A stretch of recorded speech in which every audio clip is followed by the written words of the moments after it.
Radhe Radhe. Health is wealth Manisha Gupta में मैं doctor Manisha Gupta आप सभी का स्वागत करती हूँ। आज हम बात करेंगे डाइट के बारे में। डाइट में कौन कौन से न्यूट्रिएंट्स हम कंज्यूम करते हैं, इन न्यूट्रिएंट से हमें कितनी एनर्जी मिलती है, बैलेंस डाइट किसे कहते हैं, एक व्यक्ति को एक दिन में कितनी कैलोरीज रिक्वायर्ड होती हैं, वेट लॉस और वेट गेन के लिए हमें क्या करना चाहिए, और एक सिंपल सा easy healthy weight loss routine आज मैं आपको अपने वीडियो में बताने जा रही हूँ। आइए स्टार्ट करते हैं। हमारी डाइट में 5 न्यूट्रिएंट्स प्रेजेंट होते हैं। पहला है कार्बोहाइड्रेट्स, दूसरा है प्रोटीन्स, तीसरा है fats, vitamins and minerals. Carbohydrates generally cereals मतलब जो अनाज है उसके अंदर पाया जाता है। अनाज जैसे कि गेहूं, बाजरा, ज्वार, चावल, इन सभी में कार्बोहाइड्रेट्स होते हैं। इसके अलावा पोटैटो और बनाना मतलब आलू और केले में भी कार्बोहाइड्रेट्स पाए जाते हैं। Now come to proteins pulses के अंदर जैसे कि दालें, उनके अंदर प्रोटीन्स अधिक मात्रा में पाया जाता है। इसके अलावा एग्स और जो भी आपके नॉनवेज आइटम्स हैं उनके अंदर प्रोटीन्स प्रचुर मात्रा में पाया जाता है। मिल्क और मिल्क प्रोडक्ट्स, इनके अंदर भी प्रोटीन पाया जाता है। Now come to fats, oil, ghee, इसके अलावा और कुछ नॉनवेज आइटम्स हैं जिनके अंदर फैट्स पाया जाता है। विटामिन्स एंड मिनरल्स, ये दोनों चीजें फ्रूट्स और वेजिटेबल्स में प्रचुर मात्रा में पाई जाती हैं। जब हम इन 5 न्यूट्रिएंट्स को अपनी डाइट में लेते हैं तो उसी को बैलेंस डाइट कहते हैं। डाइट में हम जो न्यूट्रिएंट्स लेते हैं वो कॉम्प्लेक्स फॉर्म में लेते हैं, और ये जो कॉम्प्लेक्स फॉर्म है जब वो डाइजेस्ट होते हैं, ये जो न्यूट्रिएंट्स हैं वो सिंपल फॉर्म में कन्वर्ट हो जाते हैं। सिंपल फॉर्म में कन्वर्ट होने के बाद इनसे एनर्जी प्रोड्यूस होती है और हम उस एनर्जी को यूज करके अपने काम को करते हैं। तो अब हम देखते हैं कि हर न्यूट्रिएंट से हमें कितनी एनर्जी मिल रही है। तो कार्बोहाइड्रेट, अगर 1 ग्राम कार्बोहाइड्रेट हम अपनी डाइट में इंक्लूड कर रहे हैं तो उससे 4 कैलोरीज प्रोड्यूस होती हैं। 1 ग्राम प्रोटीन से भी 4 कैलोरीज प्रोड्यूस होती हैं। 1 ग्राम फैट से 9 कैलोरीज प्रोड्यूस होती हैं। और चूंकि विटामिन और मिनरल्स फ्रूट्स और वेजिटेबल्स में पाए जाते हैं, फ्रूट्स और वेजिटेबल्स में 90% वाटर कंटेंट होता है और 10% में कुछ मिनरल्स और विटामिन्स भी होते हैं और कुछ पोर्शन कार्बोहाइड्रेट्स का होता है। तो हम देख सकते हैं कि किससे कितनी कैलोरी प्रोड्यूस हो रही है। Now come to specific diet. चपाती, चाहे वो गेहूं की हो, मक्के की हो या बाजरे की हो, एक छोटी चपाती का वजन अगर हम 35 ग्राम माने, 1 बाउल राइस 100 ग्राम माने, 1 बाउल दाल 100 ग्राम माने, 1 पोटैटो 35 ग्राम का लें, 1 बनाना 35 ग्राम का लें, तो अगर इनमें से वाटर कंटेंट को निकाल दिया जाए तो लगभग इन सभी से आपको 100 कैलोरीज मिलती हैं। नाउ एक दिन में हम अगर फैट को देखें तो घी, ऑयल, बटर, चीज, इन सभी के रूप में हम लगभग 40 ग्राम, ये जो कि बहुत ही मिनिमम मैंने लिया है जब हम फ्राइड फूड्स नहीं ले रहे हैं, हम कोई भी तला भुना खाना नहीं खा रहे हैं, हम किसी भी स्वीट को नहीं इंटेक कर रहे हैं, तो हम लगभग 40 ग्राम फैट एक दिन में कंज्यूम करते हैं। एक नॉर्मल व्यक्ति कंज्यूम करता है तो इसमें लगभग 360 कैलोरी 360 कैलोरीज का इंटेक हम कर रहे हैं। फ्रूट अगर हम 100 ग्राम ले रहे हैं तो उसमें 30 कैलोरीज मिलती हैं, वाटर कंटेंट बहुत ज्यादा होता है। और वेजिटेबल अगेन 100 ग्राम में 20 कैलोरीज हमको देती हैं। वेजिटेबल से हमें एनर्जी प्रोड्यूस होती है 20 कैलोरीज के आसपास।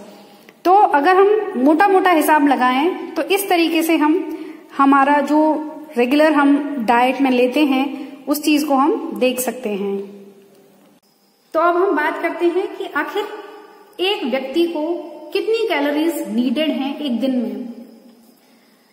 कैलोरीज को कैलकुलेट करने के लिए we need to have 3 parameters, that is एक तो एज, दूसरा जेंडर, मेल और फीमेल, तीसरा उनकी एक्टिविटी, उनकी जो लाइफस्टाइल है, किस लाइफस्टाइल को वो फॉलो कर रहे हैं, कितने वो एक्टिव हैं अपनी लाइफस्टाइल में, तो उसके ऊपर डिपेंड करता है कि कितनी कैलोरीज रिक्वायर्ड हैं एक पर्टिकुलर पर्सन को। तो अगर हम रेंज देखें तो रेंज लगभग मेल्स को 1000 से 3000 तक कैलोरीज रिक्वायर्ड होती हैं हर दिन। अगेन एज के ऊपर डिपेंड करता है और एक्टिविटी के ऊपर डिपेंड करता है। अगेन फीमेल्स के अंदर 1000 से लेकर 2400 तक कैलोरीज रिक्वायर्ड हो सकती हैं। तो अकॉर्डिंगली हमें डाइट फॉलो करनी चाहिए जिसके अंदर हम कितनी कैलोरीज को हमें कंज्यूम करना है ये हमें देखना चाहिए। वेट लॉस और वेट गेन डिपेंड करता है कि आप कितनी कैलोरीज ले रहे हैं और कितनी बर्न कर रहे हैं। तो देखिए, अगर आपका कैलोरी इनटेक इक्वल है कैलोरी एक्सपेंडिचर के तो आपका वेट मेंटेन होता है। अगर आपका कैलोरी इनटेक ज्यादा है कैलोरी एक्सपेंडिचर से तो आपका वेट गेन होता है। और अगर आपका कैलोरी इनटेक कम है कैलोरी एक्सपेंडिचर से तो आपको वेट लॉस होता है। ब्रेकफास्ट यानी कि नाश्ता राजा की तरह, दोपहर का खाना यानी कि लंच राजकुमार की तरह और रात का डिनर हमेशा बहुत हल्का यानी कि नौकर की तरह होना चाहिए। मीन्स आपको सुबह जो आप नाश्ता लेते हैं वो पेट भरकर करना है, उससे कम लंच और बहुत ही कम डिनर करना चाहिए। अब हम स्टार्ट करते हैं simple, easy and healthy weight loss routine. Weight loss routine follow करने से पहले कुछ चीजें जिन्हें वेट लॉस करना है उन्हें अवॉइड करनी होंगी, जैसे कि तला भुना खाना जिसे फ्राइड फूड कहते हैं, स्वीट्स मिठाइयाँ, प्रोसेस्ड फूड, पैकेज फूड, बाजार का खाना, कोल्ड ड्रिंक्स, अल्कोहल, स्मोकिंग, ये सभी चीजें वेट गेन करती हैं। अपना दिन स्टार्ट कीजिए हल्के गुनगुने 1 लीटर पानी के साथ। इसके बाद एक्सरसाइज के बाद weight loss drink. Winter weight loss drink कैसे प्रिपेयर करना है उसके लिए मैंने एक लिंक शेयर किया है डिस्क्रिप्शन बॉक्स में, आप जाकर देख सकते हैं। इसके 1 घंटे तक आपको ना कुछ खाना है ना पीना है। उसके बाद आप नट्स लें। नट्स के बाद 1-1.5 घंटे बाद कोई भी हेल्दी और स्टमक फिलिंग ब्रेकफास्ट आप ले सकते हैं, जिससे कि आप पूरे दिन भर आपको एनर्जी मिलती रहे। इसमें आप पोहा ले सकते हैं, आप स्प्राउट्स ले सकते हैं, आप होल पल्सेस ले सकते हैं, आप सूजी की बनी हुई इडली, उत्पम, ऐसा कोई भी हेल्दी ब्रेकफास्ट ले सकते हैं। इसके बाद लंच स्टार्ट करने से पहले 1 घंटा पहले आप पेट भरकर पानी पी लें।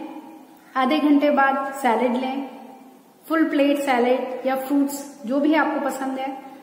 उसके बाद जब आप खाना खाने बैठेंगे तो खाने में अगर आप वेट लॉस करना चाहते हैं तो 1 से 1.5 चपाती या आप 2 चपाती भी ले सकते हैं। A bowl of rice, dal, vegetable और कर्ड की जगह बटर मिल्क लीजिए, जिससे कि अच्छे से आपका पेट भर सके। इसके 2 घंटे बाद आप कोई भी स्नैक्स ले सकते हैं, आप ग्रीन टी ले सकते हैं। स्नैक्स में आप जो रोस्टेड चना होता है उसकी चाट बना के ले सकते हैं, होल पल्सेस की चाट ले सकते हैं, मूंग की चाट बना सकते हैं, राजमा या छोले इनकी चाट बना के ले सकते हैं। खाने को हमेशा टेस्टी बनाकर खाएं तो वो आपको अच्छा लगेगा और आप उस रूटीन को ज्यादा दिनों तक फॉलो कर पाएंगे। डिनर हमेशा टाइमली कर लें, ज्यादा लेट डिनर ना करें। लगभग 8 बजे तक आपका डिनर हो जाना चाहिए। अगर आप वेट लॉस करना चाहते हैं तो डिनर में चपाती अवॉइड करें, कुछ भी हल्का लें डिनर में। अगेन आप दाल ले सकते हैं, आप दलिया ले सकते हैं, आप खिचड़ी ले सकते हैं, आप वेजिटेबल दलिया बनाएं। तो इस तरीके से खाना आपको हल्का खाना है डिनर में।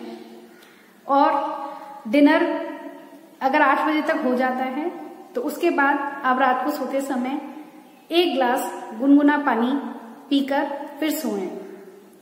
आप उससे पहले 1 घंटा पहले दूध भी पी सकते हैं। तो इस तरीके से आपका दिन आप फॉलो करें वेट लॉस रूटीन को। डिनर अगर हम 8 बजे तक ले लेते हैं और मॉर्निंग में जो ब्रेकफास्ट है अगर हम 9 बजे के आसपास लेते हैं तो लगभग 12 से 13 घंटे का जो ये टाइम पीरियड है जिसमें आप कोई चीज खा नहीं रहे हैं, तो ये से इंटरमिटेंट फास्टिंग कहते हैं। इंटरमिटेंट फास्टिंग से हमारी बॉडी को हमारे खाने को डाइजेस्ट करने का टाइम मिलता है, प्रॉपर डाइजेशन हो पाता है, और डाइजेशन जब प्रॉपर हो पाता है तो हम डेफिनेटली वेट लॉस कर पाते हैं। मैंने आपके साथ जो वेट लॉस रूटीन शेयर किया है, आप चाहें तो उसमें कुछ वेरिएशन कर सकते हैं, परंतु जरूरी ये है कि आपका कैलोरी इनटेक, कैलोरी एक्सपेंडिचर से कम होना चाहिए। डेफिनेटली आपको वेट लॉस जरूर होगा। थोड़ा सा डिटर्मिनेशन, थोड़ा सा ध्यान और साइकोलॉजिकली आपको अपने साथ होना होगा। आपको खुश होकर ये करना होगा जिससे कि आप लंबे समय तक इस रूटीन को फॉलो कर पाएं। इससे आप हेल्दी महसूस करेंगे, आपकी कार्य करने की क्षमता बढ़ेगी, आप जरूर लाभान्वित होंगे। तो ट्राई कीजिए और वेट लॉस कीजिए, हेल्दी रहिए, खुश रहिए। धन्यवाद।